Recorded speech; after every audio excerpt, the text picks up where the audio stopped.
Quero cumprimentar a todos os que estão ouvindo e vendo esse vídeo com bom dia de salvação, boa tarde, se for de tarde, ou à noite, se você estiver ouvindo à noite. Eu quero ainda, reiniciando, dizer que nós estamos trabalhando artesanalmente, muito simplificadamente, sem muitas delongas, sem muitas formas, para aquelas pessoas a quem nós nos propusemos a pregar o Evangelho, aquelas que ainda conhecem pouco a palavra do Senhor, aqueles amigos nossos de pesca, de trabalho, de igreja que estão ainda iniciando, e para aqueles que são pastores, que até possam, daqui desse vídeo, se encorajar a fazer os melhores e a pregar também o Evangelho, usando a tecnologia que nós temos hoje, dessa internet. A você, meu irmão, eu vou falar sobre Jesus Cristo, fazer aqui uma síntese dos capítulos 2 capítulos 4 de João, capítulo 4 de Lucas e aí do capítulo 13 de Mateus, que estão conversados nesses vídeos que nós iniciamos no começo da nossa trajetória.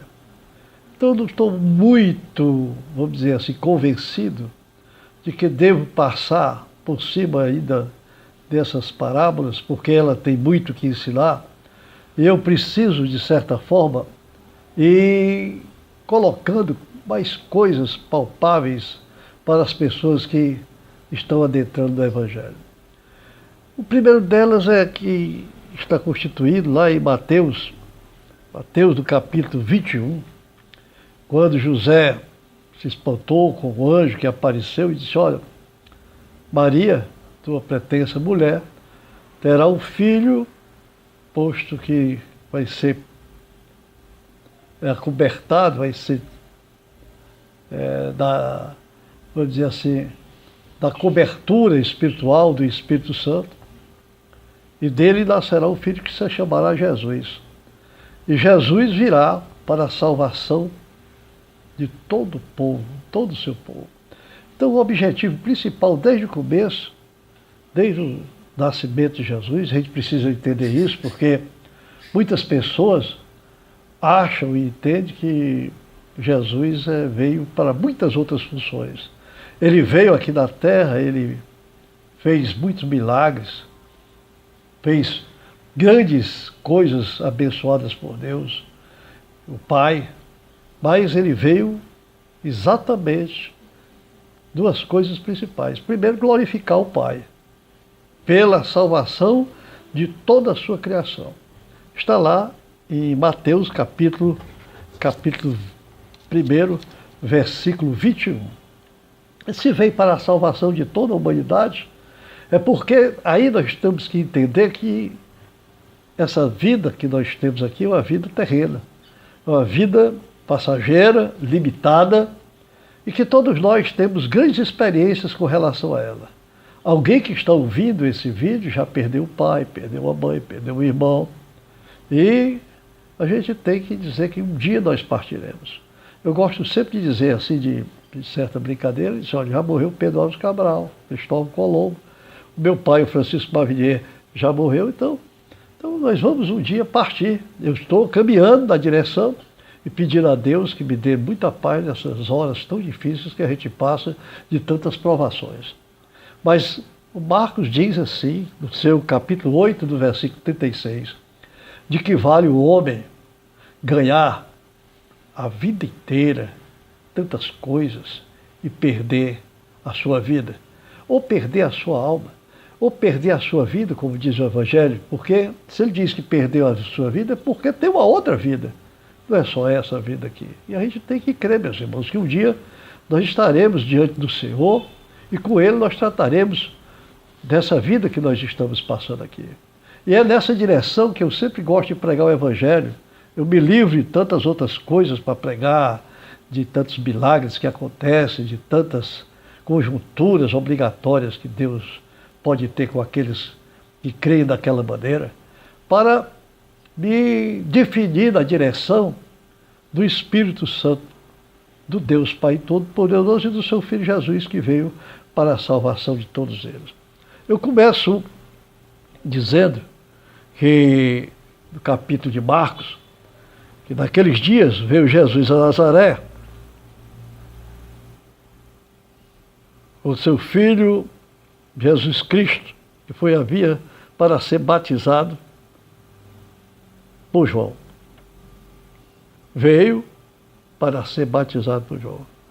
E logo que João batizou, e João disse inclusive, disse, olha, eu vim, como é que tu és maior do que eu, e eu quero ser batizado por ti. E Jesus Cristo, não, batiza João, a mim, que é para as escrituras funcionarem corretamente. E João batizou Jesus Cristo. E a partir daquele dia, logo quando ele saiu da água, ele viu os céus se abrirem e o Espírito, qual uma pomba, descer sobre ele. E ouviu-se dos céus esta voz: Tu és o meu filho amado, e em ti me comprazo. Meus irmãos, imediatamente o Espírito impeliu para o deserto. Quero dizer que aqui, quando Jesus Cristo se batizou com João, lá no Rio Jordão, que João batizava a todo aquele povo, e João era filho de um sacerdote, e certamente estava de forma tão diferente, saiu da cidade, foi morar no deserto, nas florestas, comendo mel, e aquele povo que era filho de sacerdote, ele ficava logo ali trabalhando no templo, e João Batista não foi assim. Por aí nós temos uma ideia de como Deus, no seu propósito, já começava a trabalhar a vida de Jesus Cristo a partir dos anúncios de João Batista. E nós vamos começar, meus irmãos, agora nessa etapa de mais esclarecimento, lendo pouco e falando menos, e falando até muito, ninguém pode ainda dizer determinadas coisas, nós vamos nos comunicar, dizendo a partir de Lucas. Diz assim no capítulo 4, primeiro de Lucas. Não saiu do Rio Jordão? Jesus não foi batizado por João no Rio Jordão. Quando ele saiu de lá, diz no capítulo de Lucas. Vou ler daqui para emendar só a palavra de Deus para você não ter dúvida. Você vai lá para Lucas 4.1. Jesus, pois, cheio do Espírito Santo, voltou do Jordão e era levado pelo Espírito ao deserto. Durante 40 dias, sendo tentado pelo diabo, e naqueles dias não comeu coisa alguma, e, terminados eles, teve fome. Disse-lhes então o diabo: Se tu és o Filho de Deus, manda a esta pedra que se torne pão. Meus amigos, está aqui um grande propósito. Veja bem que o demônio, que Jesus só foi para o deserto depois de grande preparação, se preparou, jejuou 40 dias e foi para o deserto para ser tentado por Jesus Cristo, caminhado pelo Espírito Santo para ser tentado pelo demônio, digo melhor, pelo demônio. E quando chegou no deserto, como se fosse uma forma, preste atenção, de revidar aquele homem que era espiritual, diferente daquele homem carnal que havia caído, Adão, que está lá em Romanos 5.14. Nós vamos, meus irmãos, com Jesus Cristo, que foi para ser tentado, e naquela hora, o que foi que o demônio fez? O demônio disse: olha, se tu és o Filho de Deus, tu estás aí com 40 dias de fome, passando mal, e essa pedra zona tão bonita, faz dessa pedra um pão e come. Faz dessa pedra um pão e come, porque tu és o Filho de Deus, e tu podes fazer essas coisas, se alimentar. Se alimenta do melhor que tu podes. E disse então Jesus: está escrito, nem só de pão viverá o homem. Então, o diabo mostrou-se no relance todos os reinos do mundo. Aí o diabo disse, aí, não vou me contentar com isso não. Ele não comeu esse pão, mas olha aí o mundo, essa beleza maravilhosa. Olha o mundo. E no mundo tinha todas as coisas que tem hoje, meus irmãos, que afastam o homem da direção do Senhor. Muita bebida que tem hoje. Tem ainda muitas mulheres nuas nas praias, nos motéis, em todo canto. Tem muitas festas, muita arrogância, muita vaidade, muito poder, muita corrupção. Tudo isso tem nesse mundo de hoje e tinha naquele. De forma diferente, mas Deus, quando olhou, resistiu, né? Resistiu. E resistiu à pressão do demônio, foi muito grande, que ele diz assim no 4.6, dar-te-ei toda a autoridade e glória deste reino, porque me foi entregue e dou a quem eu quiser.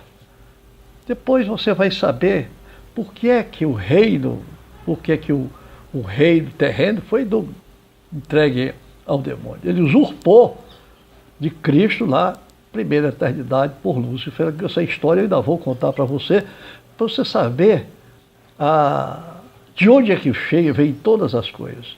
Mas ele disse, olha, me deram isso aqui, eu te dou todo esse poderio aqui se tu me adorares. Então levou a Jerusalém, colocou sobre o planalto, sobre o pináculo do templo.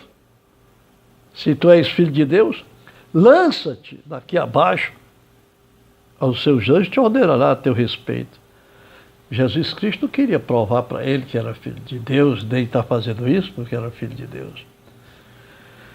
E aí, meus irmãos, ele disse, isto tentarão, porque está escrito também, lá no Salmo 90, está escrito, assim sendo, o diabo, acabado toda sorte de tentação, retirou-se dele por ocasião oportuna. E ele pode fazer isso todos os dias, tentando você, entregando a você o mundo, trazendo muita vaidade para você, manifestando o poderio em você, longe do Senhor. Você nada agradece a Deus porque você acha que tem muita força, você acha que é forte. Você pode caminhar sozinho, é o que você pensa. E quando as pessoas pensam assim, vão se afastando de Deus e a fé vai diminuindo do seu coração e os ouvidos vão ficando tapados. E os olhos espirituais diminuindo a visão. E vai se afastando de Deus e vai se aproximando do mundo. Vai vivendo para o mundo e morrendo na direção do Senhor.